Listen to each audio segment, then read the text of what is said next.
Welcome back. David Hertel with you in for Elias. Well, the big news this morning, the city of Montreal is going to unveil their, what they call, I love the official term, nocturnal vitality zones that are going to be announced by Mayor Plante at 11:45. So this is basically allowing businesses to be opened for 24 hours a day in certain designated zones.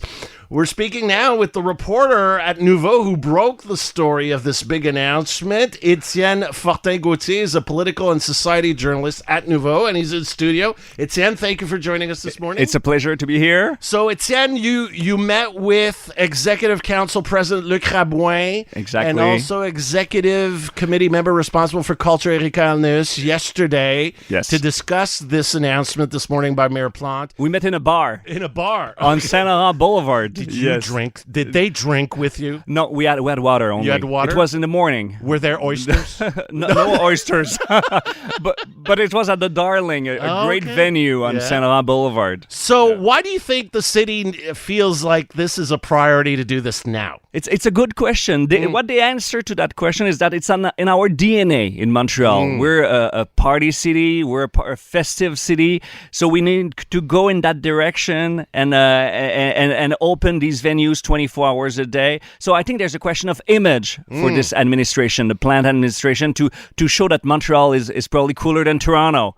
And we already know that. Yeah, but we already did. Yeah. But and it's also there's also a business case. They say it's going to bring new money to the city. It could add $800 million, $600 million to the city in revenues, and it could help the businesses. But of course, we know these businesses have shortage of staff right now. So there's good and bads to that decision. So tell me, right now, for what you gathered, we don't have a designated zone or zones yet, right? Exactly. We don't know where this is going to happen. Exactly. We thought it could be in Quartier Latin. That's right. The city. Quartier de la Francophonie. Oh, it's true. But what we know right now is that it could be elsewhere. It could be on Saint-Laurent Boulevard. We know there's a lot of parties and then people from universities partying there. People were asking me about Verdun on Wellington Street, the coolest street in the world, according to certain people. But that's a no, because they said it's going to be in downtown. Oh, it's just downtown. They told me it's going to be in downtown, this special 24-hour area. It could be expanded elsewhere. Eventually, yes, but the first 24-hour zone would be in downtown. So the Village, Quartier Latin, or probably Saint-Laurent Boulevard. We'll know before the summer. The decision will take place before summer. And so there will be a main 24-hour zone, and there will be other areas that could have 24-hour shops or bars or restaurants. Right, it's not just clubs, right? It's not clubs and bars. Exactly. Right? Could be museums or theaters even. They say the decision is not only about parties, it's also about museums. So a museum could have a night events every Saturday at 3 in the morning. You could go to a museum. Because that's really when I want to see a Picasso, at 3 a.m. But special event. Sure. No, but like Nuit Blanche, to be fair, Nuit Blanche is always a big success. It could happen more often, or some restaurants, special events in the weekends.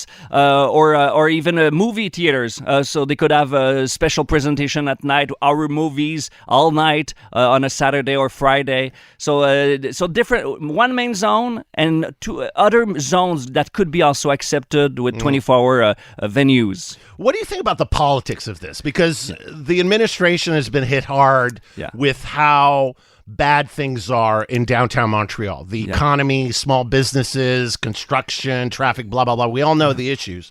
What do you think about the politics of this announcement? Because last week they announced a big $37 million investment in small business in Montreal. What do you think about this at this point politically? But for them, they want to really impose Projet Montréal as a progressive party. Of course, we know that already. But they want to this is their solution to these problems. That they say that it's going to help venues that are suffering right now, that have difficulties. They could create more special events and attract more people, have longer hours. So they more money could come with that. Or when there's a university at the beginning time of the year, Frosh Right, Week. yeah. Bars could be open 24 hours for a week. Some wow. bars. Wow, can't wait. so special events. Yeah. And they say that more money could come from that. So they say that that's their solution to this problem, right? Right. But of course, there are many questions, security questions, of course. Yeah, safety. I mean, what about police? What about the STM? I mean, police is saying we don't have enough cops. It's true. So already. Yeah. STM, deficits, cutting services, the REM, and those are the only thing, and labor shortage for restaurants and clubs already. What do you think about these questions at this point? But the thing, of course, we see a lot of fights when we go on Saint Laurent Boulevard at 3 a.m. I don't know if you go often. But, not anymore. You still do. Yes, I go sometimes, but I don't fight. But there's a lot of fight at 3 in the morning. People are drunk. Everyone is coming out at the same time. So what they say is that it's going to go gradually. People will come out gradually of bars. So some at 5 a.m., some at 4, other at 6 or 7. Right. So less people in the street at the same time. And they say that there have been 20 pilot projects in the last few years, and there was not a lot of crime reported, not a lot of problems. Really? So they say that the scientifically it's been proven that it goes well. But of course, we'll see when there's going to be a 24-hour zone. And I remember in Toronto, they had an entertainment district 20 years ago, and it was chaos. Because all the bars were in the same areas, and they decided to close these bars because it was too much pressure on a small area. So there are risks also to that decision. You were talking about the Quartier Latin, which is going to be renamed Quartier de la Francophonie. I mean, already there's so many problems with the Parc Émilie Gamelin, with the Village. I mean, you have businesses, the restaurant. Remember the Passé Composé a few weeks ago decided to close. It's already not an easy zone to navigate. So what do you think is going to happen if we now have a 24-hour districts there? It's a good question. And it's hard to know. And there's a lot of questions still in the air. And to be honest, when you read the regulation and the policy like I did yesterday, not all these answers are there yet. And that's what the opposition of Montreal, Ensemble Montréal, says right now. It's been a bit improvised. They've been working on that for years, and we don't have much answers about noise also, noise complaints. Noise, exactly. In the village, a few meters from our station, there's Le District bar that is closed these days because they had too much noise complaints from people in the village that should be used probably to noise, right, and party. But there's many questions about noise, about security and safety around this decision.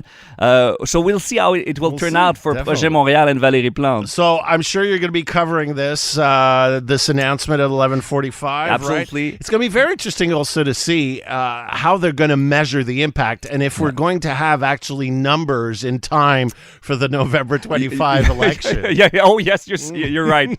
So we'll see. We will see. Etienne, thank you so much for coming in. Great story. Appreciate absolutely. it. Let's meet in a few months at a club at 5 a.m. Yes. I used to go to after hours when I was much, much, much younger. I would go out and stay out till 5, 6 in the after-hours clubs. That's true. So it's time to go back. It's time to go back. Now I can finally go back and express myself. Etienne, thank you so much. It's a pleasure. Bye-bye. Bye-bye. Étienne Fortin-Gauthier, journalist at Noovo.